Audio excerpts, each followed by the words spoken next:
মক্কা শরীফে আব্দুল উজ্জা 20 বছরের যুবক, 20 বছরের যুবক ইসলাম কবুল করার জন্য পাগল, কিন্তু চাচা ইসলাম কবুল করে না বলে করতে পারছে না। চাচার অধীনে আছে, এদিন মানুষ, বাড়ি নাই, ঘর নাই। চাচ্ছিল চাচা যদি ইসলাম কবুল করে আমিও করব। যখন নাকি রাসূলুল্লাহ হিজরত করলেন, আব্দুল উজ্জা বলতেছে, ও চাচা, মুহাম্মদ রাসূলুল্লাহ সাল্লাল্লাহু আলাইহি ওয়াসাল্লাম আখিরি জামানার পয়গম্বর, এটা আপনি মানেন কিনা? চাচা বলছে, আমার তো তাই মনে হয়। তাহলে ইসলাম কবুল করবেন নাকি? তিনি বললেন, না, ইসলাম আমি কবুল করব না। আব্দুল উজ্জা বলছে, আমি দীর্ঘদিন অপেক্ষা করতেছিলাম আপনি ইসলাম কবুল করবেন বলে।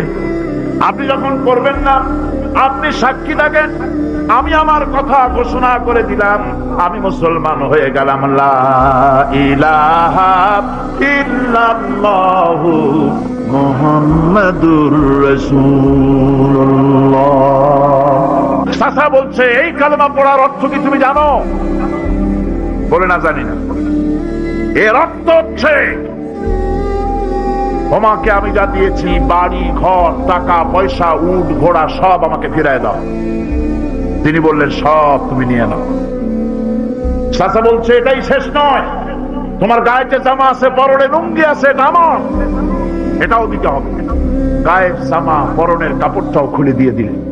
কত চড়া দামে ইসলাম গ্রহণ করেছে, কত চড়া দাম। উলঙ্গ অবস্থায় মায়ের কাছে গিয়ে হাজির। 20 বছরের যুবককে উলঙ্গ দেখে মা 2 হাত দিয়ে চোখ ছেপে ধরেছেন। বাবা, তোমার এই অবস্থা কেন? তিনি ঘটনা শোনালেন। মা বললেন, আমার কাছে কি চাও? ছেলে বলছে, মা, একটা কাপড় চোপড় কিচ্ছু একটা দাও, আমি মদিনাতুর রাসূল, মদিনায় চলে যেতে চাই, রাসূলুল্লাহর কাছে আমি যেতে চাই, আমি পাগল হয়ে গেছি, আমার একটু কাপড় দাও।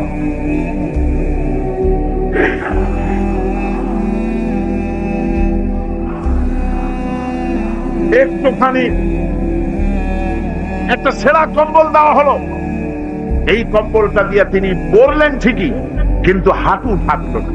এই অবস্থায় বহু কষ্ট করে মদিনা মুনাওয়ারায় পৌঁছে গেল। রাসূলুল্লাহর সঙ্গে দেখা হলো। হুজুর দেখলেন উদ্ভ্রান্ত যুবক, মাথার চুলগুলো এলোমেলো, চেহারায় ক্ষুধার্তের ছাপ। জিজ্ঞেস করলেন, তুমি কে? তিনি বললেন, আমি আব্দুল উজ্জা, আমি মুসলমান হয়েছি। তোমার এই অবস্থা কেন? তিনি ঘটনা শুনালেন যে আমার লুঙ্গিটাও আনতে পারি নাই মায়ের কাছ থেকে, মাও আমার গরিব, তার কাছ থেকে কোন ক্রমে এই ছেঁড়া কাপড়টা নিয়েছে। হুজুর বললেন, তোমার নাম আব্দুল উজ্জা নয়, তোমার নাম আব্দুল্লাহ। আব্দুল্লাহ চুল বাঁচা দেন। তিনি কাপড়ের ব্যবস্থা করলেন, আসহাবে সুফফার কাছে তার দায়িত্ব দিয়ে দিলেন, আর বললেন, একে কোরআন শরীফ শিখাও। আসহাবে সুফফার ভিতরে থেকে তিনি কোরআন শিখতে লাগলেন। কোরআন শরীফ চিল্লায় চিল্লায় তিনি পড়তেন। সাহাবায়ে কিরাম অভিযোগ করলেন, হে আল্লাহর রাসূল, আব্দুল্লাহ চিৎকারে আমাদের ঘুম নষ্ট হয়ে যায়, নামাজেও ডিস্টার্ব হয়, সে যখন এত চিৎকার দিয়ে তেলাওয়াত করে। নবীজি বললেন, সাহাবীরা, আব্দুল উজ্জার কোন ব্যাপারে বিরক্ত হয়েও না, তাকে বেশি করে চিল্লাইতে দাও, জোর করে তেলাওয়াত করতে দাও, কারণ তার ঈমান আনার পেছনে বড় দাম দিতে হয়েছে, বড় কষ্ট করে ঈমান এনেছে, পরনের লুঙ্গিটা পর্যন্ত আনতে পারে নাই, তাকে প্রাণ ভরে তেলাওয়াত করতে দাও। ইত্যাবসরে তাবুকের যুদ্ধের দামামা বেজে উঠলো। আল্লাহর নবী চান্দা চাইলেন, যার কাছে যা আছে হাজির করো। মেয়ে লোকেরা গলার হাত দিল, নাকের ফুল দিল, কানের দুল দিল, টাকা পয়সা দিল, সোনাদানা দিল। স্তূপ হয়ে গিয়েছে হুজুরের সামনে। আল্লাহর নবী প্রশ্ন করলেন, সকলে তো দিলে, কিন্তু আমার আবু বকর কোথায়? হযরত আবু বকর রাদিয়াল্লাহু তাআলা আনহু একটা পিলারের আড়াল থেকে বেরোলেন, হাতে ছোট্ট একটা থলি হুজুরের হাতে উঠাই দিলেন। থলির মুখটা খুলে যখন ঢালা হলো, দেখা গেল তা থেকে কিছু কয়েকটা দিরহাম আর কিছু কম তা দিয়া পড়লো। হুজুর হযরত আবু বকরের দিকে তাকালেন, তাকিয়ে দেখেন হযরত আবু বকরের চোখের পানি দাঁড়িয়ে ভিজে ভিজে পড়তেছে। নবীজি বললেন, ও আমার সাহাবীরা, আজকে তোমরা সবাই মিলে যা দান করেছো, এ সকল দানের তুলনায় আবু বকরের দান আল্লাহর দরবারে বেশি মর্যাদা হয়ে গেছে। সকলের মধ্যে প্রশ্ন জাগলো। এই প্রশ্ন নিরসন করার জন্য নবীজি প্রশ্ন করলেন, তুমি কত দিছো, কত রাখছো? প্রত্যেক সাহাবী বললেন, আমি এত দিয়েছি, বাড়ি এত আছে, অর্ধেক দিছি, অর্ধেক আছে, 12 আনা দিছি, 4 আনা। হযরতে আবু বকর রাদিয়াল্লাহু তাআলা আনহুকে প্রশ্ন করা হলো, তুমি কি দিয়েছো, বাড়ি কত রেখে এসেছো? হযরতে সিদ্দিক আকবর রাদিয়াল্লাহু তাআলা আনহু বলছেন, ইয়া রাসূলুল্লাহ, আল্লাহ পাকের কসম করে বলছি, আমি আবু বকরের ঘরে জাগতিক সম্পদ বলতে যা বুঝায় আল্লাহর নবীর কদম মোবারকে উৎসর্গ করে দিয়েছি। আমার ঘরে আল্লাহ তার রাসূল ছাড়া কোনো জিনিস আর বাকি নাই। যুদ্ধের জন্য রওনা হয়ে গেলেন 30,000 সৈন্য নিয়ে। আল্লাহ নবী তাবুকের যুদ্ধের দিকে রওনা হলেন। রোমকদের সঙ্গে যুদ্ধ হবে। হযরতে আব্দুল্লাহ পিছন থেকে হুজুরের কাছে এসে দাঁড়ালেন, বললেন, ইয়া রাসূলুল্লাহ, এই জিহাদের জন্য সকলে চাঁদা দিল, টাকা দিল, সোনা দিল, পয়সা দিল, আমি কিছুই তো দিতে পারলাম না। আমি আপনার কাছে দোয়া চাই, আপনি দোয়া করেন এই তাবুকের প্রান্তরে গিয়ে আমি যেন আমার জীবনটা দিয়া যেন আমি এই চাঁদা দিতে পারি। এই জিহাদের জন্য যেন আমার শাহাদাত আল্লাহ রাব্বুল আলামিন মঞ্জুর করে নেন। নবীজি দাঁড়ালেন, একজনকে অর্ডার দিলেন, গাছের একটা বাকল নিয়ে আসো। গাছের একটা বাকল আনা হলো। নবীজি নিজ হাতে আব্দুল্লাহর হাতে বাকলটা বেঁধে দিয়া বললেন, আল্লাহ, আব্দুল্লাহর রক্ত আমি কাফেরদের জন্য হারাম করে দিলাম। হযরত আব্দুল্লাহ চিৎকার করে কেঁদে উঠলেন, ইয়া রাসূলুল্লাহ, আমি চাইলাম শাহাদাতের জীবন, আর আপনি আমার রক্ত কাফেরের জন্য হারাম করতে চাইলেন আল্লাহর কাছে। আমার মনের আশা তো পূরণ হলো না। নবীজি বললেন, আব্দুল্লাহ, এখন যদি তোমার মউত হয়, জ্বরেও যদি তুমি ঘরে বসে মরো, আল্লাহ রাব্বুল আলামিন তোমার শাহাদাতের দরজা নসিব করে দিবেন। তাবুকের প্রান্তরে গিয়ে বেশ কয়েকদিন পর রাসূল করিম সাল্লাল্লাহু আলাইহি ওয়াসাল্লামের কাছে খবর এলো, হে রাসূল, আব্দুল্লাহ কয়েকদিন জ্বরে ভুগে ইন্তেকাল করেছে। হুজুর বললেন, আব্দুল্লাহর গোসল দিয়ে কাফনের কাপড় পরায় নিয়ে আস। আনা হলো, জানাজা পড়া হলো। রাতের বেলায় আলো নাই, অন্ধকার রাত। কবর খনন করা হলো। কবরের কাছে একজন একটা টিম টিম করে আলো জ্বালায় ধরেছে। দুইজনে লাশ উঁচু করে নিয়ে আসছে, আর কবরের ভিতরে একজন দাঁড়ানো লাশ ধরার জন্য। যিনি কবরের ভিতরে দাঁড়ানো, তিনি বলতেছেন, লাশ দুইজনে তোমরা আনতেছো, খবরদার তোমার ভাইয়ের সাথে যেন বেয়াদবি না হয়। কবরের কাছে এসে যখন লাশ দিয়ে দেওয়া হলো, কবরের ভিতরে দাঁড়ায় লাশ যিনি ধরলেন, তিনি আর কেউ নন, তিনি বিশ্বনবী মুহাম্মদুর রাসূলুল্লাহ সাল্লাল্লাহু আলাইহি ওয়াসাল্লাম। আল্লাহ যে বহন করে এসেছেন, তার একজন হযরত আবু বকর, একজন হযরত ওমর রাদিয়াল্লাহু তাআলা আনহুমা লাশ বহন করে এসেছেন। কবরের পাশে হযরত বেলাল আলো উঁচু করে ধরেছেন। রাসূলুল্লাহ নিজ হাতে কবরের মধ্যে আব্দুল্লাহকে শোয়াই দিলেন। কবর থেকে উঠে এসে কবরের উপরে মাটি দিয়ে নবীজি আল্লাহ রাব্বুল আলামিনের দরবারে কবরের দুদিকে হাত বিস্তার করে নবীজি বললেন, আল্লাহ, আজকের এই সন্ধ্যা পর্যন্ত আমি আব্দুল্লাহর প্রতি রাজি ছিলাম, তুমিও আব্দুল্লাহর প্রতি খুশি হয়ে যাও। আমি রাজি ছিলাম, এর উপরে তুমিও খুশি হয়ে যাও। হযরত ইবনে মাসউদ রাদিয়াল্লাহু তাআলা আনহুমা চিৎকার মেরে কেঁদে বলছিলেন, আয় আল্লাহ, কতই না ভালো হতো আব্দুল্লাহর লাশটা না হইয়া আজকে যদি আমার লাশটা হতো, তাহলে আমার ভাগ্যটা কতটা খুলে যেত। দ্বীনের জন্য, ইসলামকে টিকে রাখার জন্য হকের ময়দানে আসতে হবে, হকের কথা বলতে হবে, ইসলামের পতাকা উঁচু করে ধরতে হবে। ভয় করা যাবে না, ভয় করা যাবে। কোরআনে কারীমের মধ্যে আল্লাহ পাক কত কথা বলেছেন। এর মধ্যে আছে আল্লাহ পাক বলেছেন, আফালা ইয়ানজুরুনা ইলাল ইবিলি কাইফা খুলিকাত। এই যে আমি উটগুলোরে বানাইছি, কেমনে বানাইলাম তোমরা কি দেখছো? উট কেমনে বানিয়েছি? মুফাসসিরিনে কেরাম এর উপরে অনেক আলোচনা করেছেন। তারা বলেছেন যে উট মরুভূমির জাহাজ, তারপরে উটের পিঠে একটা চুট আছে, কোন কোন উটের পিঠে দুইটা চুট আছে, মাঝখানে বসে একটারে হেলান দিয়ে আর একটা ধরে বসা যায়। আমি দেখছি 2টা চুটওয়ালা উট, আফ্রিকান উট আমি দেখেছি, যে চুট সুবহানাল্লাহ দেখলে অবাক হয়ে যেতে হয় যে আল্লাহর কি কুদরত। উটের পৃষ্ঠে 2টা চুট, মাঝখানে আপনি বসবেন, পিছনেরটা একটা সোফা সেটের মতো, পিছনে হেলান দিলেন, আর সামনে যখন সে মরাল সম চড়াই উত্তরাই পথ দিয়ে নামাওটা করবে, তখন আপনি যেন পড়ে না যান সেজন্য সামনেরটা বুকের সাথে জড়ায় ধরবেন। এরপরে কি সৃষ্টি আল্লাহর, সুবহানাল্লাহ বিহামদিহি। জিরাফগুলি দেখুন, জিরাফগুলি তার মাথা কত বড় উঁচা। লন্ডন জুতে জিরাফ দেখলাম, সেই জিরাফের দেহ থেকে তার মাথাটা 22 ফিট উঁচা। মানে তাই সে যদি নিচে দাঁড়ায়, 3 তলা বিল্ডিং এর ছাদের উপরে নাস্তা দিলে তো নিচে দাঁড়ায় খাইতে পারে, এই অবস্থা। সেই জিরাফে পানি খাবে কেমনে? মাথা হলো অত উঁচায়, পিছনের ঠ্যাং 2টা খাটো, সামনের ঠ্যাং 2টো উঁচা। এখন পানি খাবে কেমনে? ওই মাথা নামাইতে গেলে ঠ্যাং তো অনেক উঁচা। আল্লাহ পাক এমন সুন্দর ব্যবস্থা করলেন, সামনের 2টা ঠ্যাং এভাবে সরায় দেওয়ার মতো। ও যখনই পানি খায় দেখলাম 2টা ঠ্যাং অনেক ছাড়ায় দেয়, 2 দিকে ঠ্যাং চলে যায়, তখন মাথাটা সহজে নিচে নামায় আসে, পানি খাইতে পারে। এই সুযোগগুলি আল্লাহ সুবহানাহু ওয়া তাআলা তিনি করে দিয়েছেন। ওমা কুননা আনিল খালকি গাফিলিন, আমি আমার সৃষ্টি জগৎ সম্পর্কে অমনোযোগী নহি। সুবহানাল্লাহ বিহামদিহি। ভল্লুকগুলি কি বিরাট বিরাট একটা ভল্লুক, শ্বেত ভল্লুক দেখেছি, কৃষ্ণ ভল্লুক দেখেছি, মনে হয় যেন পায়ের তলায় হাফসুল করা, ঠিক জুতা পায়ের তলাটা যেমন দেখা যায় ওই রকমের তলাটা, গায়ে একেবারে পশম। লোক ওই বরফের দেশে থাকতো, সে শীত কষ্ট না পায়, সেই জন্য আল্লাহ একটা কম্বল ওর গায়ে জড়াই দিয়েছে, অটোমেটিক কম্বল। তো উট, আল্লাহ বলছেন উট কেমনে বানাইছি দেখছো? আফালা ইয়ানজুরুনা ইলাল ইবিলি কাইফা খুলিকাত, উট বানালাম কেমনে দেখেছিস?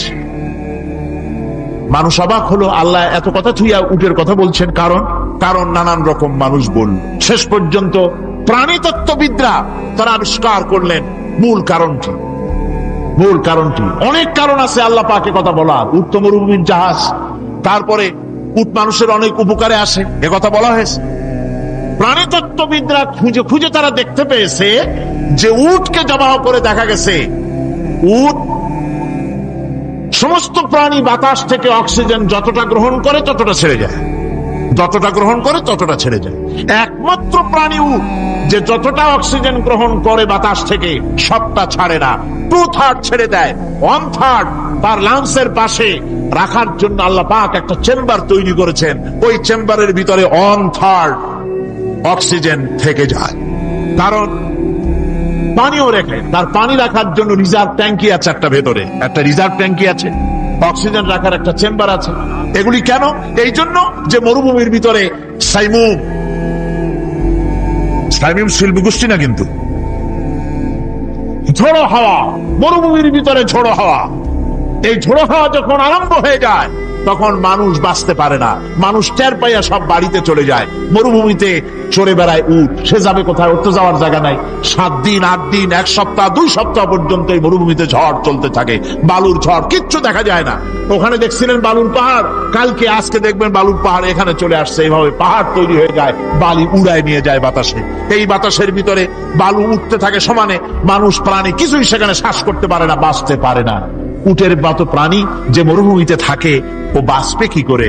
আল্লাহ সুবহানাহু ওয়া তাআলা ওর লাংসের পাশে অক্সিজেন রাখার চেম্বার করে, পানির ট্যাঙ্কি তৈরি করে দিয়ে রেখে এমন কায়দা করেছেন, ও যখনই টের পায় যে ঝড় শুরু হবে, সাথে সাথে ঠ্যাং দিয়া মুখ দিয়া গর্ত করে বালুর ভিতরে মাথা ঢুকাইয়া 1 সপ্তাহ 2 সপ্তাহ থাকতে পারবে মাটির তলে, অক্সিজেনের অভাব হবে না।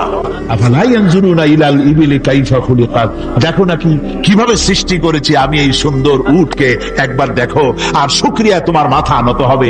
যত বড় কমিউনিস্ট হও, আল্লাহর জন্য সেজদা দিতে বাধ্য হবে যদি তোমার ঈমান এতটুকুনো থাকে।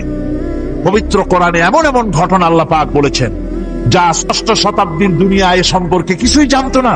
অবশ্য কিছু কিছু ঘটনা ইহুদিদের কিতাবে অতিরঞ্জিত আকার এবং বিকৃত অবস্থায় এসেছে, কিন্তু কোরআনে কারীম দুনিয়ার মানুষকে আদম সৃষ্টি, নূহের বন্যা, তারপরে মুসা আলাইহিস সালাম ফেরাউনের ঘটনা, ইব্রাহিম আলাইহিস সালামের নমরুদের ঘটনা এবং ইউসুফ আলাইহিস সালামের কাহিনী, সবগুলিকে সুন্দর করে কোরআন শরীফ উপস্থাপনা করেছে রাসূলের মাধ্যমে, যা পৃথিবীর ইতিহাসে কেউ জানতো না। সেগুলি আল্লাহ পাক জানাইছেন কিভাবে? কোরআনে কারীম বলছে তিলকা মিন আম্বাইল গায়বি নুহিহা ইলাইকা মা কুনতা তা'লামুহা আনতা ওয়ালা কওমুকা মিন ক্বাবলি হাদা। এ হলো সব অজ্ঞাত ঘটনা। সমস্ত ঘটনাগুলি আল্লাহ পাক তার হাবিবকে শুনিয়ে বলে দিলেন, সব অজ্ঞাত ঘটনা যা তুমি জানতে না, তোমার কোনো জানা ছিল না, আমি ওহীর মাধ্যমে তোমাকে সব জানাইছি। ইউসুফ আলাইহিস সালামকে যখন তার ভাইয়েরা কুয়ার মধ্যে ফেলে দিতেছিল তখন তুমি উপস্থিত ছিলে না, এই ঘটনা ওহীর মাধ্যমে আমি জানালাম। মুসা আলাইহিস সালামকে যখন ফেরাউন দরিয়ার ভিতরে ফেলে দিল, সেই সময় তুমি সিনাই পর্বতের পাশে দাঁড়িয়ে সব দৃশ্য লক্ষ্য করনি, অথচ আমি ওহীর মাধ্যমে সব তোমাকে খুলে খুলে বলে দিয়েছি। আল্লাহ পাক সমস্ত ঘটনাগুলিকে বলে বলে কোরআন শরীফের মধ্যে সব সাজিয়ে দিলেন, বলে দিলেন। তিনি বললেন, ফেরাউন যে মুসার সঙ্গে যে ব্যবহারটা করলো, এ সময় সেখানে তুমি উপস্থিত ছিলে না, আমি ওহীর মাধ্যমে তোমাকে তা জানিয়েছি। كذلك نقص عليك من أنباء ما قد سبق وقد آتيناك من لدنا ذكرا। আল্লাহ পাক বলেন, এভাবে আমি আপনার কাছে অতীত ঘটনাবলী ওহীর মাধ্যমে নিখুঁত ভাবে আপনার সামনে সব বলে দিয়েছি। আমার ভাইয়েরা, এই বিশ্বলোকে ঊর্ধ্ব লোক সম্পর্কে নিয়ে ভুল তথ্য বর্ণনা আল্লাহ পাক করে দিয়েছেন কোরআনের মাধ্যমে। 1665 খ্রিস্টাব্দে স্যার আইজাক নিউটন তিনি আবিষ্কার করলেন মাধ্যাকর্ষণ শক্তিকে। এই মাধ্যাকর্ষণ শক্তি, ল অফ গ্রাভিটেশন, এ সম্পর্কে মানুষের এর থেকে কিছু জানলো, কিন্তু আজ থেকে 1400 বছর আগে আল্লাহ রাব্বুল আলামিন তার উম্মি নবী, যিনি কোনো বিজ্ঞানাগারে লেখাপড়া করেন নাই, কোনো সায়েন্স রিসার্চ করেননি, যিনি কোনো কলেজ ইউনিভার্সিটিতে পড়াশোনা করেননি, তার মাধ্যমে জানিয়েছেন মাধ্যাকর্ষণ শক্তির কথা। কোরআন বলছে, ইন্নাল্লাহা ইউমসিকুস সামাওয়াতি ওয়াল আরদা আন তাজুলা। এই পৃথিবী এবং সমস্ত গ্রহ উপগ্রহকে আল্লাহ পাক বলছেন, আমি এমন এক শক্তি দিয়েছি যে শক্তির মাধ্যমে একটা আরেকটাকে আকর্ষণ করে রাখছে। এই পৃথিবীতে মাধ্যাকর্ষণ শক্তি শুধু পৃথিবীর নাই, সূর্যের আছে, মঙ্গলের আছে, নেপচুনের আছে, ইউরেনাসের আছে, বৃহস্পতির আছে।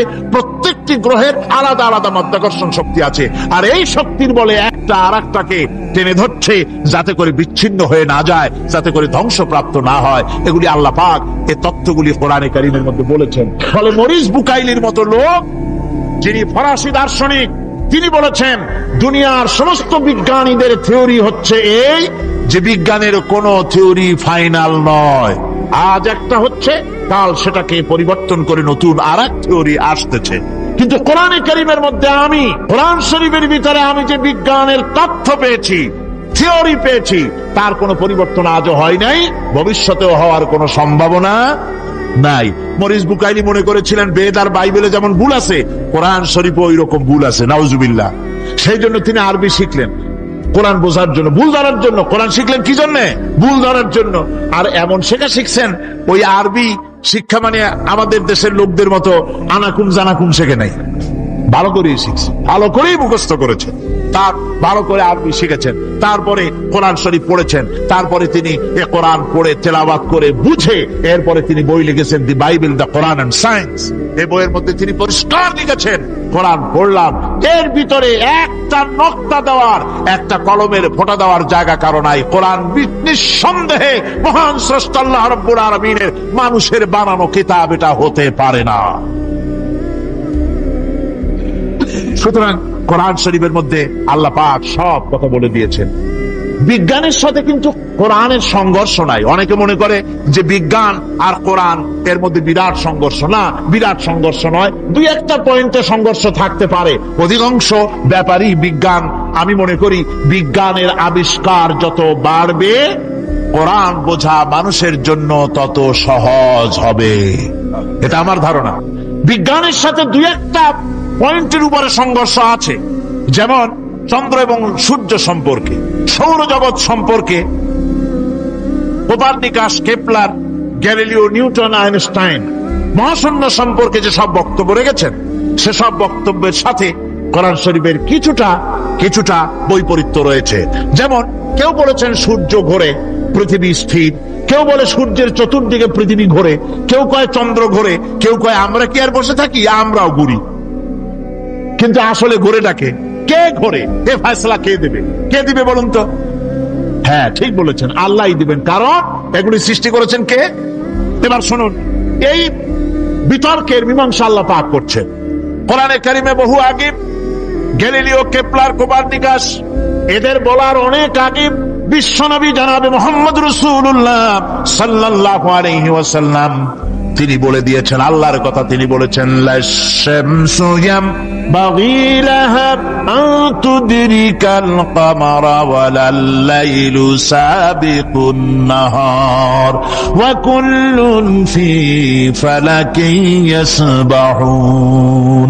প্রবল জ্ঞানী হইবে যাহারা, আপন মনেতে বুঝিবে তাহারা, রাত্রি পারে না আগে যাইবার দিনের স্থান করি অধিকার, চন্দ্র বাঁধে না সূর্যের গায়েতে, সূর্য পারে না চন্দ্রকে ধরিতে, যার যে স্থান বহাল রাখিয়া ভ্রমণ করিছে খোদাকে ডরিয়া। আল্লাহ রাব্বুল আলামিনকে ভয় করে সব ঘুরছে, চাঁদও ঘোরে, সূর্য ঘোরে, মঙ্গল ঘোরে, ইউরেনাস ঘোরে, বৃহস্পতি ঘোরে, পৃথিবীও ঘোরে, সব ঘুরছে তো ঘুরছেই, বন বন করে ঘুরছে একটা নির্দিষ্ট কক্ষপথে, আপন আপন কক্ষপথে ঘুরছে, যার ফলে অ্যাক্সিডেন্ট হয় না। সুবহানাল্লাহ।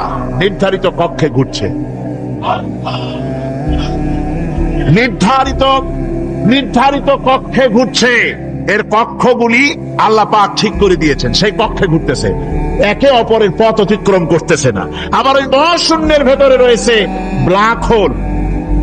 ব্ল্যাক হোল, ব্ল্যাক হোল কি? ব্ল্যাক হোল হচ্ছে একটা বিরাট অন্ধকার গহ্বর, একটা মৃত্যুকূপ। এত বড় বিরাট ব্ল্যাক হোল মহাশূন্যে আছে, বিজ্ঞানীরা হয়রান হয়ে গেছে। তার এত বড় শক্তি, সে শুধু তারা খায় না, কোন তারকা ঘুরতে ঘুরতে যদি তার কাছে এসে যায় তারাকে খেয়ে ফেলে। কোন আলো যদি কাছে আসে, আলো শুষে নিতে নিতে আলো যার থেকে এসেছে সেটাকেও শেষ করে ফেলে। এ ধরনের একটা দারুণ আকর্ষণী শক্তি তার মধ্যে আল্লাহ সৃষ্টি করেছেন। একটা ব্ল্যাক হোল আছে মহাশূন্যের ভিতরে। সূর্য, চন্দ্র, গ্রহ, নক্ষত্র, যে সূর্য পৃথিবীর চাইতে 13 লক্ষ গুণ বড়, এমন 2 কোটি সূর্য খাইয়া হজম করতে পারে এত বড় ব্ল্যাক হোল আল্লাহ তৈরি করে রেখেছেন মহাশূন্যের উপরে।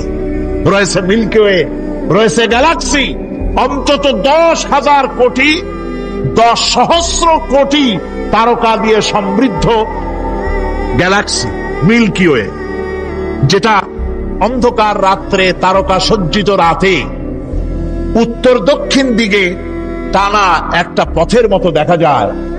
এটা হচ্ছে গ্যালাক্সি, এইটাকে বলা হয় মিল্কি ওয়ে। এটা হচ্ছে ছায়াপথ। অসংখ্য তারকা এর মধ্যে রয়েছে। কত বড় বড় তারকা, অনেক দূরে। তাই আমরা দেখি বিন্দু বিন্দু, আসলে কি বিন্দু না। কত বড় জানেন? বিজ্ঞানীরা বলেছেন দৈত্যের মতো বিরাট বিরাট তারকা আছে, যে সূর্য পৃথিবীর চাইতে 13 লক্ষ গুণ বড়।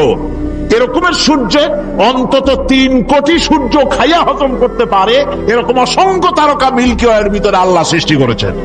সুবহানাল্লাহ। আর মানুষ লাফায়, 4 আঙ্গুল মানুষ খালি লাভ দেয় মোষ কতগুলো রাখিয়া। কোন আনন্দে লাফাও! কি শক্তি তোমার! মহাশূন্যের তুলনায় এই পৃথিবীর অবস্থান কি জানেন? এই জন্য যত বেশি পড়াশোনা করবেন মাথা নত হয়ে যাবে। কমিউনিস্ট হয় ছাগলেরা, বুদ্ধিমান কোনোদিন কমিউনিস্ট হয় না। কারা কমিউনিস্ট হয়? যাদের আকল নাই, যাদের জ্ঞান নাই, বুদ্ধি নাই, ওরাই কমিউনিস্ট হয়। কোন চিন্তাবিদ, কোন বিজ্ঞানী কমিউনিস্ট হয় না। মাথা নত হয়ে যায়, আল্লাহর এই সৃষ্টি দেখে পাগল হয়ে যায়। নিঃসন্দেহে আল্লাহ আছেন, নইলে পরে এগুলি হয় কি করে? আমি চিন্তা করে পাই না কমিউনিস্ট হয় কেমন, কতখানি পাগল হইলে হয়। ছোট্ট একটা রুমাল দেখলে মনে করি কোন তাঁতি এটারে বানাইছে। একটা এই কি জানি কয় মাইক দেখলে মনে করি কেউ এটাকে বানাইছে। টেবিল দেখলে মনে করি কেউ বানাইছে। ফ্রিজ দেখলে মনে করি বানাইছে কেউ। একটা সুই দেখলে মনে করি কেউ এটাকে বানাইছে। আর এই বিশাল পৃথিবী, ওই বিশাল আকাশ, কমিউনিস্টরা কয় এমনি এমনি হয়েছে।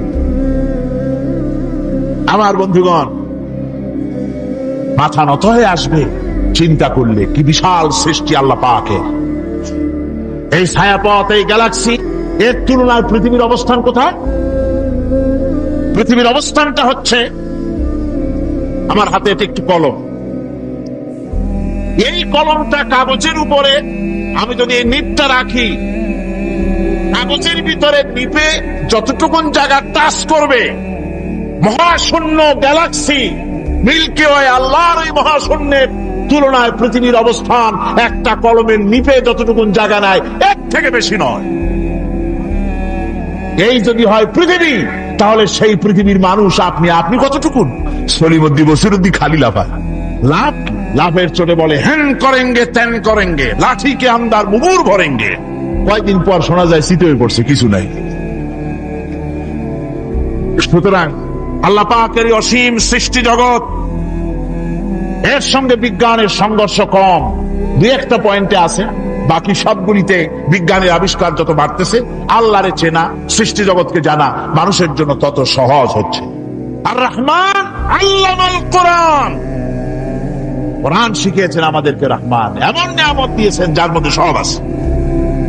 মানুষ সৃষ্টির ব্যাপারে, মানব সৃষ্টির ব্যাপারে নির্ভুল তথ্য যদি পেতে হয়, তাহলে কার কাছে যাব? জোরে কন। আল্লাহর কাছে যেতে হবে। আর আল্লাহর কাছে না যাইয়া মানব সৃষ্টির রহস্য যদি জানতে যাই ডারউইনের কাছে, তাহলে আপনার মামু হবে সুন্দরবনের বান্দরেরা। ঠিক কিনা? বান্দরেরা হবে মামু, শিম্পাঞ্জি ওরাংওটাং হবে আপনার নানার দাদা। তার কারণ ডারউইন সাহেব বলেছেন মানুষ এর পূর্বপুরুষ হলো বাঁদর, শিম্পাঞ্জি, ওরাং ওটাং। এটা হলো তার থিওরি অফ ইভলিউশন। এই বিবর্তনবাদের থিওরি পেশ করতে গিয়ে তিনি বলেছেন মানুষ হলো বান্দরের জাত। আরে বেটা, তুই বান্দরের জাত। নিজের লেজ কাটিয়া সকলের লেজ কাটা আরম্ভ করতে যাচ্ছে। কি পাগলের পাগল, মানুষ হয়েছে বান্দরের জাত। আশ্চর্য কথা। কেমনে কইলে? তো বললো যে শিম্পাঞ্জি দেখছে, তো সে শিম্পাঞ্জি দেখে তার মনে হয়েছে যে মানুষ ওইরকমই তো দেখা যায়, তো মানুষ বুঝি বান্দর থেকেই আসছে। আমি বলি পৃথিবীতে এমন পাগল আমি কোনোদিন দেখিও নাই, শুনিও নাই যে কোন পাগল পাবদা মাছ দেখে বলেছে যে এটা হচ্ছে বোয়াল মাছের পূর্বপুরুষ। টাকি মাছ দেখে কোন ছাগলেও বলেছে আজ পর্যন্ত যেটা হলো শোল মাছের পূর্বপুরুষ। পুঁটি খাইতে খাইতে আস্তে আস্তে বিরাট শোলে পরিণত হয়ে গেছে, কোন পাগলেও বলেনি। আচ্ছা, মেনে নিলাম ডারউইন সাহেবের থিওরি, মেনে নিলাম এক সেকেন্ডের জন্য যে বান্দর থেকেই মানুষ হয়েছে। এখনো তো বানর প্রজাতি আছে না শেষ হয়ে গেছে? আছে কিনা? তাহলে সুন্দরবনে যান, যে দেখুন কোন বাঁদর কি এ পর্যন্ত দেখা গেছে যে কোমর পর্যন্ত মাংসের মতো হয়ে গেছে? আর একটু দুধ আর পনির আর একটু এই শুটকি মাছ লোটটা ফিস খাওয়াইলে আর কদিনের মধ্যে এই বান্দরটা মানুষ হয়ে যাবে। বাঁদরের 12 আনা মানুষ হয়ে গেছে, 14 আনা মানুষ হয়ে গেছে, আর অল্প একটু বাকি। এরকম দেখা গেছে কোথাও? দেখা যায়। এগুলি পাগলামি কথা, পাগলামি কথা। মানুষ বানর থেকে আসেনি, মানুষ ওরাংওটাং থেকে আসেনি, মানুষ শিম্পাঞ্জি থেকে আসেনি। মানুষ এসছে কোত্থেকে? এটা জানতে হলে এই নির্মূল তথ্য জানার জন্য আসতে হবে কোরআনের কাছে। কার কাছে? আল্লাহ রাব্বুল আলামিন তার হাবিবের মুখ থেকে মানব সৃষ্টি রহস্য তিনি উদ্ঘাটন করে দিয়েছেন। তিনি বলেছেন, দুনিয়াবাসীকে শুনিয়েছেন, ফালইয়ানজুরিল ইনসানু মিম্মা খুলিক خلق من ماء دافق يخرج من بين الصلب والترائب। আল্লাহ পাক বলেন মানুষ কি তার সৃষ্টি রহস্য দেখে না? কেমনে তাকে আমি সৃষ্টি করেছি? মায়ের বক্ষ পিঞ্জর থেকে, বাপের পৃষ্ঠ থেকে সবেগে নির্গত এক ফোঁটা নাপাক পানি দিয়ে আমি আল্লাহ মানুষকে সৃষ্টি করেছি। বান্দর থেকে নয়, ওরাংওটাং থেকে নয়, শিম্পাঞ্জি থেকে নয়। মানুষের অরিজিন মানুষ। আদম থেকে তোমরা জন্মগ্রহণ করেছো, আদম এসেছে মাটি থেকে, তোমরা এসেছো আদম থেকে। সুবহানাল্লাহ ওয়া বিহামদি। এটাই হলো মানব সৃষ্টির রহস্যের কথা আল্লাহ পাক বলে দিয়েছেন। অন্যত্র আল্লাহ বলেন, ইন্না খালাকনাকুম মিন তুরাবিন সুম্মা মিন নুতফাতিন সুম্মা মিন আলাকাতিন সুম্মা মিন মুদগাহ। নিষ্প্রাণ মাটি থেকে তোমার উৎপত্তি হয়েছে, আর এই নিষ্প্রাণ মাটি দিয়ে তোমাকে তৈরি করা হয়েছে। এগুলি মাতৃগর্ভের ভিতরে গিয়া নাপাক পানি ফোঁটা জমাট রক্ত হয়েছে, গোশত হয়েছে, তারপরে মানুষের আকৃতি দিয়েছি, আর এরপরে বাচ্চার আকারে মায়ের পেট থেকে আমি আল্লাহ মানুষ করে তোমাকে বের করেছি। সুতরাং মানব সৃষ্টি রহস্যের কথা বিজ্ঞানের সাথে যেটা সাংঘর্ষিক হবে কোরআনের সাথে, আমরা সেটা মানতে পারি না। আমাদেরকে মানতে হবে মূল জ্ঞানের কিতাবটা। মূল জ্ঞানের কিতাব কোনটা? এখানে সব কথা আল্লামাল কোরআন। কোরআন শিখিয়ে মানুষকে আল্লাহ পাক সবচাইতে বড় দয়া করেছেন, এর থেকে বড় দয়ার হয় না। কোরআন শিখিয়েছেন আমাদের, যার মধ্যে সমস্ত তথ্যের কথা আল্লাহ পাক বলেছেন। The universe and doctor Einstein বইয়ের ভিতরে লেখা হয়েছে যে একদিন এমন হবে যখন ধীরে ধীরে সূর্য তার আলো হারিয়ে ফেলবে, চন্দ্র নিষ্প্রভ হয়ে যাবে, আর পৃথিবী আস্তে আস্তে তার গতি হারিয়ে ফেলবে। একথা আজকের বিজ্ঞানীরা অথবা আজ থেকে কয়েক বছর আগের বিজ্ঞানীরা একথা বলছেন। কিন্তু রাসূল করিম সাল্লাল্লাহু আলাইহি ওয়াসাল্লামের মুখ থেকে আজ থেকে 1400 বছর আগে, যিনি বিজ্ঞানাগারে মোটেও পড়াশোনা করেন, লিখতে জানেন না, পড়তে জানেন না, সই করতে জানেন, বিজ্ঞান আসছে কথা বলছে, সেই কথা 1400 বছর 1500 বছর আগে রাসূল করিমের মুখ থেকে আল্লাহ পাক বলছেন। কোরআনে কারীম বলছে ইয়াসআলু আইয়ানা ইয়াউমুল কিয়ামা ফাইদা বারিকাল বাসারু ওয়া খাসাফাল কামারু ওয়া জুমিআশ শামসু ওয়াল কামার। হে রাসূল, রাসূলের কাছে জিজ্ঞাসা করে কিয়ামত কবে হবে? আল্লাহ পাক বলেন, বলে দিন যেদিন চন্দ্র তার আলো হারিয়ে ফেলবে, যেদিন সূর্য তার আলো হারিয়ে ফেলবে, আর চন্দ্র আর সূর্য সব একাকার হয়ে যাবে। আজ ওরা বলছে চাঁদে আলো থাকবে না, সূর্য আগের থেকে তার উত্তাপ এবং আলো স্তমিত হতেছে, এবং হতে হতে এমন এক পর্যায়ে আসবে যখন সূর্য আলো হারিয়ে ফেলবে। বিজ্ঞানীরা গত 4-5 বছর আগে এ বক্তব্য রেখেছেন, কিন্তু 1400 বছর আগে বিজ্ঞানের লালনাগারে লেখাপড়া না করে হুজুরের মুখ থেকে আল্লাহ কথা বলে দিয়েছেন। তাহলে বিজ্ঞানের আসল কিতাব কোনটা? আল্লাহ পাক আরো বলেন, ইজাশ শামসু কুবিরাত ওয়া ইযান নুজুমু কাদারাত ওয়া ইযাল জিবালু সুজ্জিরাত। তারকাগুলি, সূর্যের আলো থাকবে না, নক্ষত্রগুলো স্থানচ্যুত হয়ে যাবে, কক্ষচ্যুত হয়ে যাবে, পাহাড়গুলিকে পরিচালিত করে দেওয়া হবে, কিছুই থাকবে না, সব শেষ হয়ে যাবে। বিজ্ঞানীরা আজ বলতেছে যে সব শেষ হয়ে যাবে, কিছুই থাকবে না, সব শেষ হবে। বিজ্ঞানীরা বলতেছেন কোরআন অনেক আগে বলেছে কুল্লু মান আলাইহা ফান ওয়া ইয়াবকা ওয়াজহু রাব্বিকা যুল জালালি ওয়াল ইকরাম। সব শেষ হয়ে যাবে, বিশ্বে যা কিছু আছে সব লয় হবে, ক্ষয় হবে, ধ্বংস হবে, কিচ্ছু থাকবে না, থাকবেন শুধু আল্লাহ সুবহানাহু ওয়া তাআলা। সুবহানাল্লাহি ওয়া বিহামদি। কোরআনে কারীম একথা বহু আগে আমাদেরকে জানিয়ে দিয়েছে। সুতরাং আসল জ্ঞানের কিতাবটাই হচ্ছে কোরআনে কারীম। এই কোরআনের কাছে আমরা যত যেতে পারবো, যত কোরআন বুঝতে পারবো, ততই আমাদের জন্য আমরা সমৃদ্ধ হতে পারবো, আমাদের উপর আল্লাহর রহমত আসবে, আমরা সমাজ চালাতে পারবো, আমরা দেশ চালাতে পারবো, আমরা দুনিয়ায় শান্তি পাবো, আমরা আখিরাতেও মুক্তি লাভ করতে পারবো। যে ব্যক্তি আল্লাহর প্রশংসা করেন তিনি তা শুনতে পান। নামাজের মধ্যে আইডিয়া দেওয়া হচ্ছে, তুমি যে আল্লাহর জন্য নামাজ পড়তেছো, প্রশংসা করতেছো, এটা এমন নয় যে আল্লাহ পাক দেখছেন না বা শুনতেছেন না। তুমি যা বলতেছো, প্রশংসা করতেছো, আল্লাহ পাক তা শুনতে পাচ্ছেন। সামি আল্লাহু লিমান হামিদা। সুবহান রাব্বিয়াল আলা। আমি মহান সর্বশ্রেষ্ঠ আল্লাহ রাব্বুল আলামিনের পবিত্রতা ঘোষণা করছি, আমি তার প্রশংসা করছি। সূরা ফাতিহার কি আমরা বলি আপনারা ব্যাখ্যা দেখে বুঝে নিয়েন, সেগুলি আমি এখানে বলে বাকি কথা সব শেষ করতে পারবো না। নামাজে কি পড়েন সেটা যদি জানতেন, অবশ্যই আল্লাহ রাব্বুল আলামিনের কথা কার্যকরী হয়ে যেত। ইন্নাস সালাতা তানহা আনিল ফাহশাই ওয়াল মুনকার। নামাজ মানুষকে পাপের কাজ, অশ্লীলতা থেকে ফিরাতে পারে। আল্লাহ ইন্না বসাইছেন, নিশ্চয়ই, বেশক, অবশ্যই নামাজ পাপ থেকে ফিরাবে। কিন্তু কেমনে ফিরাবে নামাজ তো বুঝি না, নামাজ তো বুঝি না, খালি সেজদা দেয় জনমের মতো। আর সেজদা কি? নামাজে যদি দেখে ইমাম দেরি করতেছে, আত্তাহিয়াত পড়তে দেরি হয়ে যাচ্ছে, পিছন থেকে সিগন্যাল মারে, ঠিক কিনা? বিয়াদব, বিয়াদব। তোমার নামাজ, তোমার আত্তাহিয়াত আগে শেষ হয়েছে, তাতে কি হয়েছে? চুপ করে বসে থাকো। ইমামকে কাশি দিয়া সতর্ক করার অধিকার তোমার নাই। যদি ইমামকে সতর্ক করার জন্য কাশি দিয়ে থাকো, তোমার নামাজ ফাসেদ হয়ে যাবে। এটা ফাজলামি করার জায়গা না, এটা নামাজ। এর নাম কি? ধীরে সুস্থে নামাজ পড়তে হবে। অনেকে মসজিদটারে মনে করে জেলখানা, ঢুকতে যত দেরি, বেরোতে পারলে যেন বাসে জান ছটফট করে।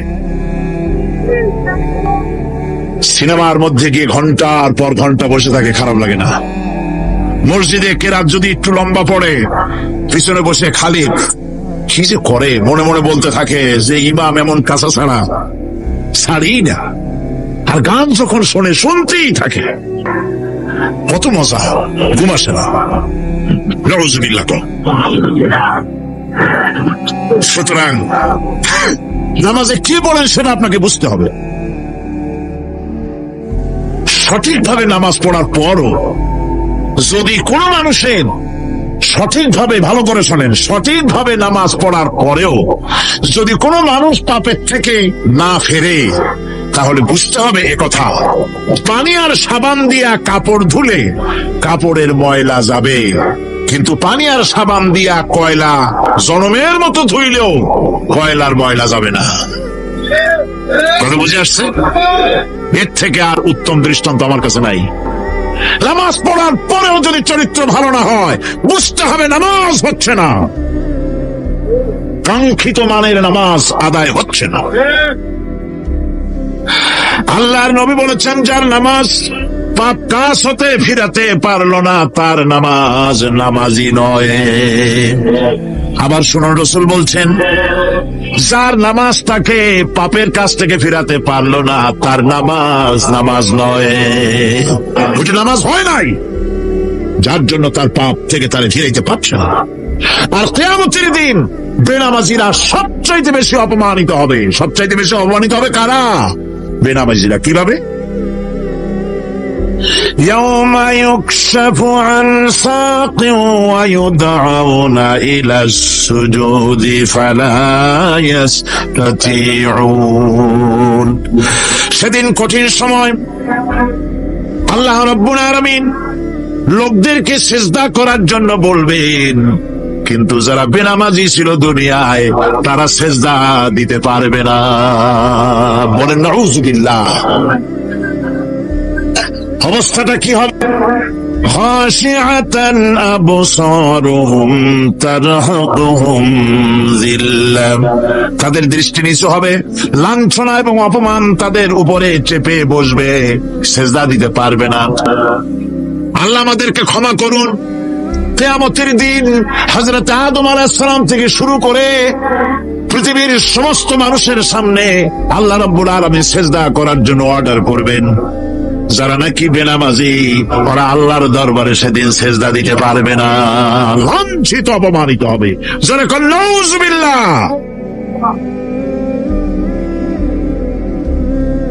নামাজ, মুমিনের নামাজ একরকম, মুনাফিকের নামাজ হলো আর এক রকম। মুনাফিকরাও নামাজ পড়ে, পড়ে কিনা কন? মুনাফিকেরাও নামাজ পড়ে।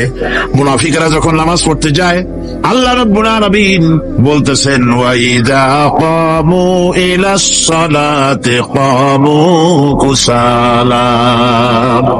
মুনাফিকেরা যখন নামাজ পড়তে দাঁড়ায়, নামাজে আসে ঠিক তারা, কিন্তু নামাজের জন্য দাঁড়ায় খুব শৈথিল্য ভারে, শৈথিল্য ভাবে দাঁড়ায়, কাহিলি সুস্তি, এ জায়গা চুলকায়, পাজামা ধরে টান দেয়, টুপিটা ঘুরে এদিক ওদিক তাকায়। মুনাফিকের নামাজ দেখলেই ঠিক পাওয়া যায় যে বেটা মুনাফিক। এইভাবে সে দাঁড়ায়। তার নামাজটা কি জন্য? ইউরাউনান নাসা ওয়া লা ইয়াযকুরুনাল্লাহা ইল্লা কালিলা।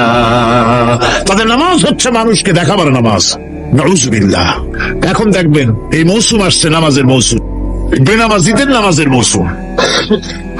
জনসভা হচ্ছে, নির্বাচন আসতেছে, নামাজে রক্ত হয়ে গেছে, তাড়াতাড়ি আজান হয়ে গেল, টুপি না থাকলে রুমাল একটা মাথায় দিল, উজু আছে কি না আছে, আল্লাহু আকবার, যা আছে কপালে হয়ে যাবে। মানুষকে দেখাবার জন্য এরা নামাজ পড়ে। এরা আল্লাহর শরণার্থে নামাজ খুব কম লোকই করে। এরা হচ্ছে মুনাফিক। দুনিয়া এবং আখিরাতে কল্যাণের জন্য একমাত্র মাধ্যম হচ্ছে নামাজ। দুনিয়াও যদি কল্যাণ চাই, আখিরাতেও যদি কল্যাণ চাই, তাহলে এর জন্য কি করতে হবে? কি করতে হবে? আমার কথা নয়, আল্লাহ রাব্বুল আলামিনের কথা শুনুন। রব্বুল আলামিন বলেন, ক্বাদ আফলাহাল মুমিনুন আল্লাযীনা হুম ফি সালাতিহিম খাশিউন ওয়াল্লাযীনা হুম লিয-যাকাতি ফাঈলুন ওয়াল্লাযীনা হুম লিফুরুজিহিম হাফিজুন। নিশ্চিতভাবে সেই সব মুমিন কল্যাণ লাভ করবে, নিশ্চিতভাবে। যারা তারা হচ্ছে ওই সব লোক যারা নিজেদের নামাজ ভীতি মিশ্রিত বিনয় ভাবে, ভীতি মিশ্রিত অবস্থায় বিনয়ের সাথে যারা নামাজ আদায় করে, যারা বেহুদা কাজ থেকে বিরত থাকে, যারা যাকাতের পন্থায় কর্মতৎপর হয়, আর যারা নিজের লজ্জাস্থানকে হেফাজত করে। এরপরে আল্লাহ পাক বলেন, ওয়াল্লাযীনা হুম লিআমানাতিহিম ওয়া আহদিহিম রাউন ওয়াল্লাযীনা আলা সালাওয়াতিহিম ইউহাফিজুন ওয়াল্লাযীনা আলা সালাতিহিম হাফিজুন।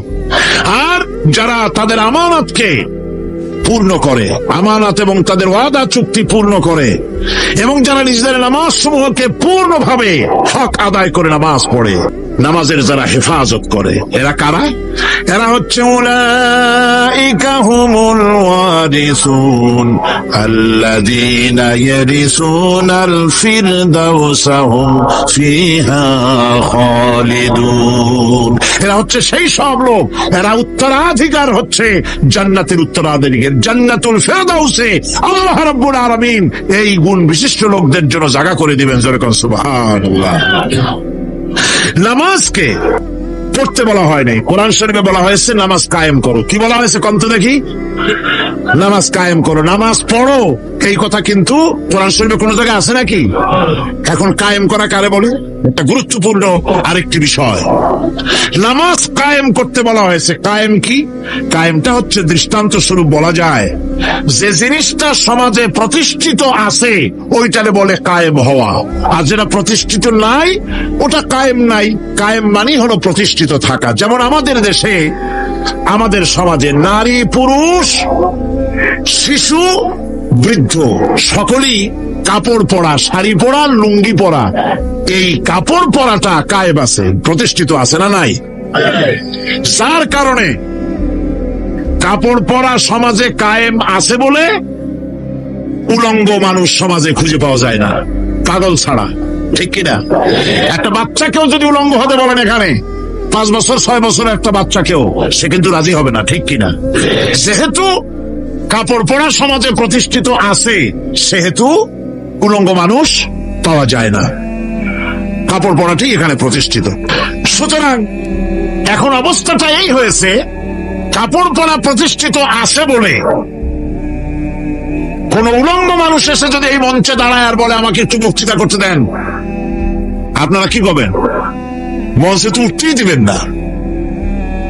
উলঙ্গ মানুষ যদি কোনো চাকরি নিতে যায় ইন্টারভিউতে, তাকে লাইনে দাঁড়াইতে দেবে? দেবে না। এমনকি উলঙ্গ হয়ে যদি বাড়িতে প্রবেশ করে তার বউ দূর দূর করে তাড়ায় দেবে। ঠিক কিনা? যেহেতু সমাজের ভিতরে কাপড় প্রতিষ্ঠিত আছে সেই জন্য এই উলঙ্গ মানুষ পাওয়া যায় না। অনুরূপ ভাবে নামাজ যদি প্রতিষ্ঠিত হতো সমাজের ভিতরে, তাহলে বেনামাজি খুঁজে পাওয়া যেত না। চাকরি করতে গেলে সেখানে নামাজ মানদণ্ড হয়ে যেত, নামাজ পড়ে কিনা তা দেখে নেওয়া হতো। বেনামাজি লোক পাওয়াই যেত না যদি প্রতিষ্ঠিত থাকতো। প্রথম প্রশ্নই হতো তুমি নামাজ পড়ো কিনা। ইলেকশনে যদি একজন উলঙ্গ মানুষ এসে দাঁড়ায়, ভাইরা এবার আমার বোতল মার্কা বাক্স, উলঙ্গ মানুষ এসে ভোটে দাঁড়াইছে, আপনারা ভোট দিবেন? দিবেন। ওইটা কাপড় প্রতিষ্ঠিত আছে বলে, লুঙ্গি প্রতিষ্ঠিত সমাজে আছে বলে উলঙ্গ মানুষকে আপনি ভোট দিবেন না।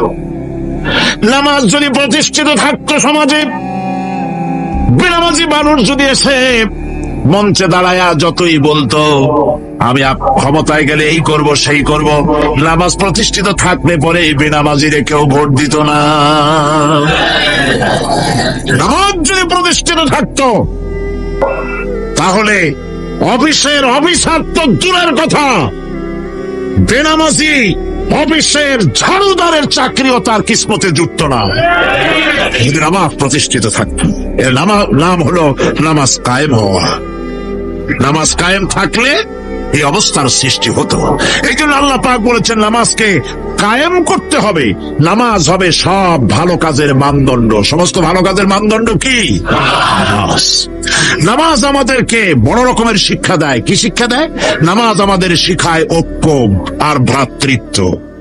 ভ্রাতৃত্বের আর ঐক্যের শিক্ষা দেয়। এক নেতার আনুগত্য করা শিখায়। জামাত যত বড় হোক, ইমাম হবে কয়জন? একজন ইমাম হবে। আর এই ইমাম মানে কি? নেতা। ইমাম মানে কি? নেতা নির্বাচন শিখায় নামাজে। নেতা নির্বাচন কে শিখায়? নামাজ শিখায়। বোঝেন খুব ভালো করে। কিভাবে? মনে করুন চট্টগ্রাম শাহী মসজিদে ইমাম প্রয়োজন। এখন সেই ইমাম নেওয়ার জন্য ইন্টারভিউ কল করা হলো, বিজ্ঞাপন দেওয়া হলো পত্রিকায়। অনেক আলেম আসলেন। ইন্টারভিউ বোর্ডে যারা বসলেন তারা ইন্টারভিউটা কিভাবে নেবেন? যার মাথার চুল লম্বা বেশি তার ইমামতি দেওয়া হবে, যার লুঙ্গিটা পায়ের গিরার তলে তারে দেওয়া হবে, যার মোষটা মুখের মধ্যে গিয়া ঢুকছে, হাসি দিলে বোঝাই যায় না হাসে না কান্দে, তারে দিবে। দাড়িগুলা কামাইছে তারে দেবে। সিগারেট খায় বা অবশ্য চট্টগ্রাম আর সিলেটে সিগারেটের ফতোয়া ভিন্ন রকম। বরিশালে আমি যেখানে জন্মগ্রহণ করেছি, আমার এলাকায় কোন আলেম যদি সিগারেট খায়, মসজিদের ইমাম তো ভালো, মসজিদ ঝাড়ু দিতেও ঢুকতে দেবে না মসজিদে। এটা এই এলাকার এক রকমের কায়দা। আমি এটার ব্যাপারে কথা নাই বললাম। তো আপনারা খুঁজে দেখবেন সে সিনেমা দেখে নাকি, মিথ্যা কথা বলে নাকি, বউ পর্দায় থাকে নাকি। এগুলি মাইক্রোস্কোপ যন্ত্র দিয়ে ইমামের মাথা থেকে পা পর্যন্ত দেখবেন কিনা কন? আচ্ছা এবার কম তো দেখি, এই ইমাম সাহেব ইমামতি করবে কতজন লোকের? 500, 1000। শাহী মসজিদে ধরেন 5000 লোক হইল। 5000 লোক, 5000 লোকের ইমাম নির্বাচনের সময় পা থেকে শুরু করে মাথা পর্যন্ত দেখেন, এমনকি বউ পর্যন্ত। বৌমনি আনিয়ে দেখেন না, পর্দা থাকে কিনা এইটা আপনারা দেখেন, ঠিক কিনা? এ খবরটা নেন। 5000 লোকের একটা ইমাম বানাতে গিয়ে মাইক্রোস্কোপ যন্ত্র দিয়ে দেখেন মোষ কেমন, দাড়ি কেমন, চুল কেমন, পাও কেমন, হাত কেমন, হাতে নখ লম্বা কিনা, দাঁতে ছাতা কিনা, বউ পর্দায় থাকে কিনা, মিথ্যা কথা কয় কিনা, এত দেখেন। আর যখন নির্বাচন আসে তখন 2.5 থেকে 3 লক্ষ মানুষের জন্য একজন এমপি নির্বাচিত হয়। সেই ইমামকে বাছাই করার জন্য নামাজ পড়ে কিনা, জিনাকার কিনা, মদখোর কিনা, সুদখোর কিনা, ঘুষখোর কিনা, বদমাশ কিনা বাছাই করা হয় না।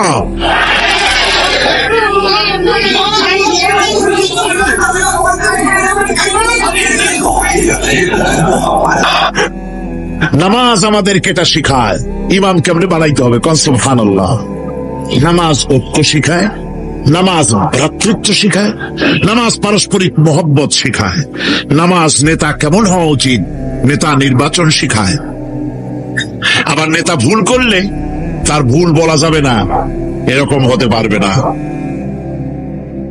নামাজের ভিতরে ইমাম যদি ভুল করলে আপনি লোকমা দিবেন, সুবহানাল্লাহ, আল্লাহু আকবার বলবেন। যদি তিনি সংশোধন না হলেন আবার দেন, তাছাড়া সংশোধন হলো আবার দেন। 3 বার লোকমা দেওয়ার পর যদি ভুল সংশোধন না করে নামাজ ছেড়ে দেন, ইমামকে বের করে দেন, নতুন ইমাম নিয়োগ করে। যারা ক্ষমতায় যাবে, আপনি রাষ্ট্রের ইমাম যারে বানাবেন, সেই রাষ্ট্রীয় ইমাম যদি জনগণের ইচ্ছার বিরুদ্ধে যদি চলে, 1 বার লোকমান দেন, 2 বার লোকমান দেন, 3 বার দেন, তারপরেও যদি না নামে ঘাট ধরে নামেন। নামাজ আপনাকে নেতা নির্বাচন, নেতাকে প্রতিষ্ঠিত রাখা, নেতার আনুগত্য আপনাকে শিখায়। আমরা যখন মরে যাব, আমাদের হাড্ডি গুড্ডি যখন মাটির সাথে একেবারে মিশে যাবে, তখন কি আমরা নতুন ভাবে আবার পুনরুত্থিত হব? আমাদের কি আবার জিন্দা করা হবে? আল্লাহ রাব্বুল আলামিন বলেন, কুল কুনু হিজারাতান আও হাদিদা, ও নবী শুনিয়ে দেন, তোমরা যদি মরে গিয়া মাটির সাথে মিশে গিয়া যদি পাথরও হয়ে যাও, আর যদি তোমরা লোহাও হয়ে যাও, তারপরেও আল্লাহ রব্বুল আলামিন তোমাদেরকে জিন্দা করবেন, আবার তোমাদের উঠাবেন। ওরা বলে যে আচ্ছা বুঝলাম, কে উঠাবে আমাদের, কেমনে উঠাবে? আল্লাহ পাক বলেন ফাসায়াকুলুনা মান ইউঈদুনা, ওরা বলে আমাদেরকে কে উঠাবে, আমাদেরকে কে জিন্দা করবে? আল্লাহ পাক জবাবে বলেন কুলিল্লাযী ফাতারাকুম আউওয়ালা মাররা, যিনি তোমাদেরকে প্রথম সৃষ্টি করেছেন তিনি আবার তোমাদেরকে জিন্দা করবেন। আল্লাহ পাক সুন্দর করে বোঝাচ্ছেন। এই সব কথা শোনার পরে فَسَيُنْغِضُونَ إِلَيْكَ رُؤُوسَهُمْ وَيَقُولُونَ مَتَى هُوَ, এসব কথা শোনার পরে আল্লাহ বলেন ওই কাফেরেরা মাথা ঝুলায় ঝুলায় বলে আচ্ছা তা বুঝলাম। আল্লাহ বলেন ওরা মাথা ঝুলায় আর বলে আচ্ছা বুঝলাম, তবে কিয়ামত কবে সেই কিয়ামত অনুষ্ঠিত হবে? আল্লাহ বলেন নবী শোনায় দাও, কুল আসা আইয়াকুনা করিবা, বেশি দেরি নাই, হতে পারে খুবই তাড়াতাড়ি, কি বলা যায়, সে সময়টা অতি নিকটবর্তী হয়ে যেতে পারে, খুবই নিকটবর্তী সে সময়, সেটা বেশি দেরি হওয়ার কথা নয়। আল্লাহ পাক এবার মানুষকে যুক্তি দিয়ে বোঝাচ্ছেন, কোরআনে কারীম মানতে মানুষ অস্বীকার করলে আল্লাহ ডান্ডার ব্যবস্থা করেন নাই। নবীজিকে বলেছেন ইন্নামা আনতা মুযাক্কিরুন লাস্তা আলাইহিম বিমুসাইতির, ও নবী আপনি একজন উপদেশক, উপদেশ দিয়ে যান, আপনাকে দারোগা করে বানাই নাই লাঠি চার্জ করার জন্য, পিটায় মানুষ হেদায়েত করার দরকার নাই, মানুষকে বুঝান, যুক্তি দিয়া বুঝান। আল্লাহ নিজে যুক্তি দিচ্ছেন, আনতুম আশাদ্দু খালকান আমিস সামাউ বানাহা, ওই কাফেরেরা তোমরা যারা পরকালকে অস্বীকার করো, তোমাদেরকে উঠাইতে পারবো না যারা তোমরা বলছো, তোমাদেরকে সৃষ্টি করা কঠিন না ওই বিশাল আকাশটাকে সৃষ্টি করা কঠিন? ওই বিশাল আকাশটাই তো আমি আল্লাহ সৃষ্টি করেছি, জোরে কোন সুবহানাল্লাহ। তত বড় আকাশটারে যিনি বানাইতে পারলেন, সে কথা বুঝি তোমাকে তৈরি করতে পারবে না? আল্লাহ পাক বলছেন ফানজুর ইলা আসারি রাহমাতিল্লাহি কাইফা ইউহয়িল আরদা বা'দা মাউতিহা, লক্ষ্য করে দেখো এই পৃথিবীর মাটিকে আল্লাহ কিভাবে জিন্দা করেন, মুর্দা মাটি। এই মাটি চৈত্র বৈশাখ মাসে প্রখর রোদে মাটি ফেরে চৌচির হয়ে যায়, এই ফেটে যাওয়া চৌচির মাটিতে আল্লাহ পাক বৃষ্টির পানি দিয়ে এই মাটিকে, এই মৃত্যু মাটিকে আল্লাহ পাক যেভাবে জিন্দা করেন, ইন্না যালিকা লামুহিল মাউতা ওয়া হুয়া আলা কুল্লি শাইইন কাদির, সে আল্লাহ পাক তোমরা মরলে পরে আবার এভাবে জিন্দা করতে পারবেন, জোরে কোন সুবহানাল্লাহ। আমার ভাইয়েরা, আল্লাহ পাকের পরে বলেন দেখো মৃত্যু জমিনকে কেমনে জিন্দা করি। আল্লাহুল্লাযী আরসালার রিয়াহা ফাতুসিরু সাহাবা ফাসুকনাহু ইলা বালাদিন মাইতিন ফাআহইয়ানা বিহিল আরদা বা'দা মাউতিহা কাযালিকান নুশুর। আমি আল্লাহ রাব্বুল আলামিন ওই সমুদ্রের নোনা পানিগুলোকে, সমুদ্রের লবণাক্ত পানিগুলিকে বাষ্পীয় আকারে উত্থিত করে মেঘমালায় পরিণত করি, আর এরপরে বাতাসকে হুকুম করি, বাতাস এই মেঘটারে টেনে নিয়ে যাও মুখ জায়গায়। মেঘ চলে এলো, আল্লাহ রাব্বুল আলামিন বলেন মেঘ এবার বিন্দু বিন্দু করে বৃষ্টি বর্ষণ করে দে। আমার হুকুমে ওই পানিগুলি বৃষ্টি হয়ে বিন্দু বিন্দু হয়ে জমিনে পতিত হয়। আল্লাহ বলেন এভাবে করে বৃষ্টির পানি দিয়া মরা জমিনকে জিন্দা করে দিয়া নববধূ গর্ভধারণের যেমন প্রস্তুতি নেয়, বৃষ্টির পানি পায়া মরা জমিন তেমন ফসল ধারণের জন্য প্রস্তুতি নিয়ে নেয়। সুবহানাল্লাহ বিহামদি। এইটা যেভাবে আমি করি কাযালিকান নুশুর, এইভাবে করে তোমাদের কি কিয়ামতের দিন আমি জিন্দা করতে পারবো? কেমনে অস্বীকার করো? কাইফা তাকফুরুনা বিল্লাহি ওয়া কুনতুম আমওয়াতান ফাহইয়াকুম সুম্মা ইউমীতুকুম সুম্মা ইলাইহি তুরজাউন। কি করে তুমি আমাকে, আমি আল্লাহকে অস্বীকার করো? কুনতুম আমওয়াতান, তুমি ছিলে নিষ্প্রাণ, ফাহইয়াকুম, এরপরে আমি তোমাকে জিন্দা করলাম, সুম্মা ইউমীতুকুম, এরপরে তোমাকে আমি মৃত্যু করব, সুম্মা ইউহয়ীকুম, এরপরে তোমাদেরকে আবার আমি জিন্দা করব, সুম্মা ইলাইহি তুরজাউন, এরপরে তোমাদের সকলকেই আমার কাছে ফিরে আসতে হবে। দেখেন না, আমরা যখন মানুষকে কবরে রাখি, কবরে রাখা তারপরে উপরে মাটি দিয়ে কি বলেন আপনারা? মিনহা খালাকনাকুম, পড়েন, মিনহা খালাকনাকুম ওয়া ফিহা নুঈদুকুম ওয়া মিনহা নুখরিজুকুম তারাতান উখরা। এ বান্দা, এই মাটি দিয়া তোরে তৈরি করা হয়েছিল, এ মাটির ভিতরে রেখে গেলাম, আবার এই মাটি থেকে আল্লাহ রব্বুল আলামিন তোমারে জিন্দা করবেন। কিয়ামতের ময়দানে সকলকে উঠতে হবে সেখানে আল্লাহর দরবারে। আল্লাহ পাক বলছেন, বান্দা কেমনে অস্বীকার করো? ইন কুনতুম ফি রাইবিম মিনাল বা'স ফাইন্না খালাকনাকুম মিন তুরাব। পরকালকে যারা অস্বীকার করো, কিয়ামতে উঠতে হবে, এটাকে কিভাবে অস্বীকার করো? চিন্তা করে দেখো, তুমি নিষ্প্রাণ মাটি ছিলে, সেই মাটি দিয়েই আমি তোমাকে তৈরি করেছি। আবার আল্লাহ পাক মানুষকে আরো বুঝান, কিয়ামত আছে, পরকাল হবে, আল্লাহর দরবারে উঠতে হবে। আলাম ইয়াকুন নুতফাতাম মিন মানিয়্যিন ইউমনা, তুমি কি মাতৃগর্ভে নিক্ষিপ্ত এক ফোঁটা পানি ছিলে না? সুম্মা কানা আলাকাতান ফাখালাকা ফাসাওয়া, এরপরে তোমাকে মাংসপিণ্ডে, জমাট রক্তে মাংসপিণ্ডে পরিণত করা হলো, এরপরে তোমাকে সুন্দর করে তোমাকে সুগঠিত করা হলো।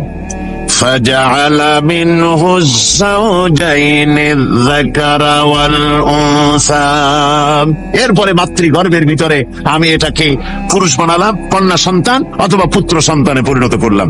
এইটা যে পেরেছে, যিনি পেরেছেন, আলাইসা যালিকা বিকাদিরিন আলা আইয়ুহিয়াল মাউতা, সে আল্লাহর পক্ষে কি সম্ভব নয় যে তোমার মৃত্যুর পরে তিনি আবার জিন্দা করতে পারবেন? কি বলবেন, কি বলেন, সম্ভব না? তিনি পারবেন না? নিশ্চয়ই তিনি আবার কিয়ামতের মাঠে আমাদেরকে হাজির করতে পারবেন, এতে কোনো সন্দেহ নাই। আল্লাহ পাক সেই জন্য এখানে বলতেছেন যে ওরা বাল কাযযাবু বিসসাম, ওরা আসলেই পরকালকে অস্বীকার করেছে। আপনি যে নবী, এতে কোনো সন্দেহ নাই। আপনি খানা খান, আপনি বাজারে যান, এটাই মূল আপত্তির বিষয় না। মূল কথা হলো তারা পরকালকে অস্বীকার করেছে। আল্লাহ পাক বলেন, ওয়া আন্নাস সাআতা আতিয়াতুন লা রাইবা ফিহা, অবশ্যই সে সময় আসবে, সে কিয়ামত আসবেই, এতে কোনো সন্দেহ নাই। ওয়া আন্নাল্লাহা ইয়াবআসু মান ফিল কুবুর, আর আল্লাহ পাক তিনি কবরের মধ্যে অন্তর্হিত যা কিছু আছে সবাইকে কিয়ামতের দিন আল্লাহ পাক ময়দানে উঠাবেন। কিয়ামতে আল্লাহর দরবারে সকলকে হাজির হতে হবে। আমার বন্ধুগণ, আল্লাহ পাক বলেন, ওয়া লাকাদ খালাকনাল ইনসানা মিন সুলালাতিন মিন তিন, লক্ষ্য করো, তুমি ছিলে মাটির নির্যাস থেকে তোমাকে তৈরি করা হয়েছে। শুধু মাটির নির্যাস থেকে তোমাকে কোনো মডেল ছাড়া, কোন ধরনের আদর্শ ছাড়া, কোন ধরনের নমুনা ছাড়া তোমাকে সৃষ্টি করা হলো। সুম্মা জাআলনাহু নুতফাতান ফি ক্বারারিম মাকিন, এরপরে মাতৃগর্ভের একটা অত্যন্ত সুরক্ষিত জায়গায় তোমাকে সংরক্ষণ করা হয়েছিল। সুম্মা খালাকনান নুতফাতা আলাকাতান ফাখালাকনাল আলাকাতা মুদগা, রক্তপিণ্ডকে নাপাক পানিকে জমাট রক্ত করেছি, জমাট রক্তকে আমি আবার গোস্ত পিণ্ডে পরিণত করেছি। ফাকাসাউনাল ইযামা লাহমা, এরপরে সুন্দর করে চামড়া দিয়া গোস্ত দিয়ে একটা আকৃতি তোমাকে দান করেছি। সুম্মা আনশানাহু খালকান আখারা ফাতাবারাকাল্লাহু আহসানুল খালিকিন, এরপরে সুন্দর একটা বিশেষ একটা আকৃতি দিয়ে তোমাকে আমি সুন্দর করে সুগঠিত করে তোমাকে তৈরি করেছি। সুম্মা ইন্নাকুম বাদা যালিকা লামাইতুন, এরপরে আমি আল্লাহ রাব্বুল আলামিন তোমাকে মৃত্যু দেব, অবশ্যই তোমাকে মৃত্যুবরণ করতে হবে। সুম্মা ইন্নাকুম ইয়াউমাল কিয়ামাতি তুবআসুন, এরপরে কিয়ামতের দিন আসবে, ওই বিশেষ মুহূর্ত আসবে, সেই নির্দিষ্ট সময় আসবে, ওই কিয়ামতের মাঠে আল্লাহর দরবারে তোমাদের সকলকে উঠতে হবে, কোনো সন্দেহ তাতে নাই।